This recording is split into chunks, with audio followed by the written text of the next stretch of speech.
La plupart des chagrins d'amour ne viennent pas de ce que nous ignorions, ils viennent de ce que nous savions, mais avons choisi d'ignorer. Les signes étaient là, notre intuition les sentait. Nous avons simplement espéré que l'amour les ferait disparaître. Il y a quelque chose dont on ne parle pas assez, ces signaux silencieux que nous ignorons chez les gens, parce que nous voulons que la connexion fonctionne plus que nous ne voulons voir la vérité. Et avant de pointer du doigt, calme, il ne s'agit pas d'accuser les femmes. Les mêmes schémas existent chez les hommes aussi. Mais aujourd'hui, nous allons examiner quelques drapeaux rouges émotionnels chez certaines femmes qui révèlent quelque chose de plus profond, quelque chose auquel il vaut la peine de prêter attention si vous tenez à votre paix, votre clarté et votre cœur. Le premier, c'est la femme dont l'attention se déplace comme une tempête, rapide, dispersée, partout à la fois. Vous lui parlez pendant 2 jours et soudain son monde digital explose d'activités dont vous ne faites pas partie. Ce n'est pas la plateforme qui compte, c'est le rythme. C'est quelqu'un qui a besoin d'une stimulation constante pour éviter de rester seule avec elle-même. Quand une personne remplit chaque moment libre de bruit, c'est généralement parce que le silence lui semble trop lourd. Et si son attention tourne toujours, cherche toujours, s'accroche toujours, ce n'est pas une connexion qu'elle construit, c'est une fuite. Et vous devenez simplement un endroit de plus où se cacher. Ne confondez jamais disponibilité et intimité. Les gens qui ne peuvent pas rester tranquilles avec eux-mêmes ne pourront jamais rester tranquilles avec vous. Puis, il y a la femme qui vit dans la blessure.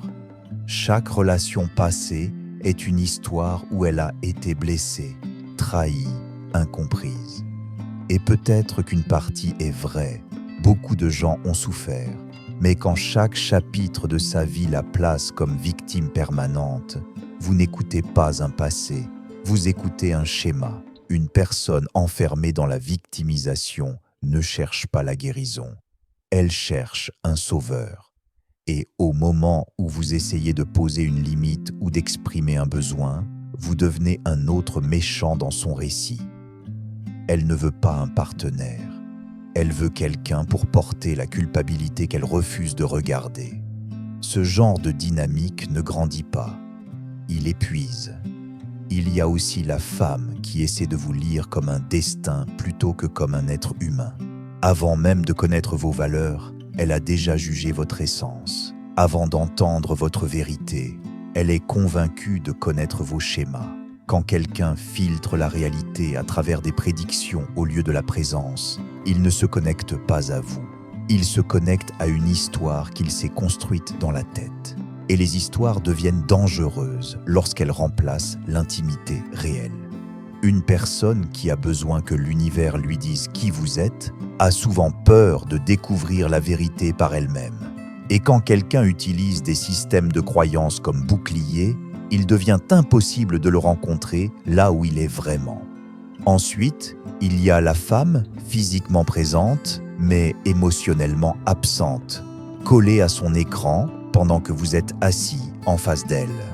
Pas parce qu'elle s'ennuie de vous, mais parce qu'elle est mal à l'aise avec la profondeur. Le téléphone devient une armure.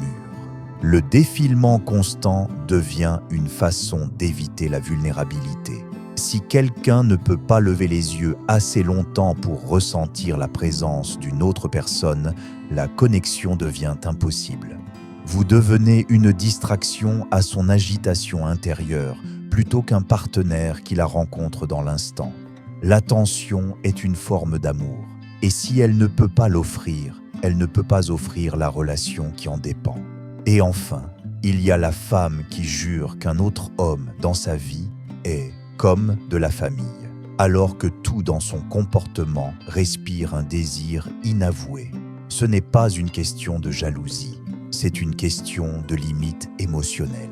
Quand quelqu'un garde près de lui une personne qui attend clairement sa chance, cela signifie qu'il laisse des portes entr'ouvertes qu'il refuse de fermer. Pas par malveillance, mais par peur. Peur de perdre la validation, le confort, les options ou l'attention.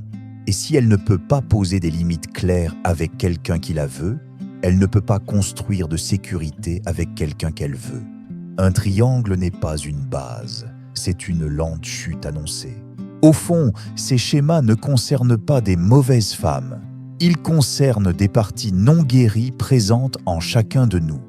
L'évitement émotionnel, une identité construite sur les blessures, la peur déguisée en spiritualité, la distraction comme bouclier, la validation utilisée à la place de la connexion.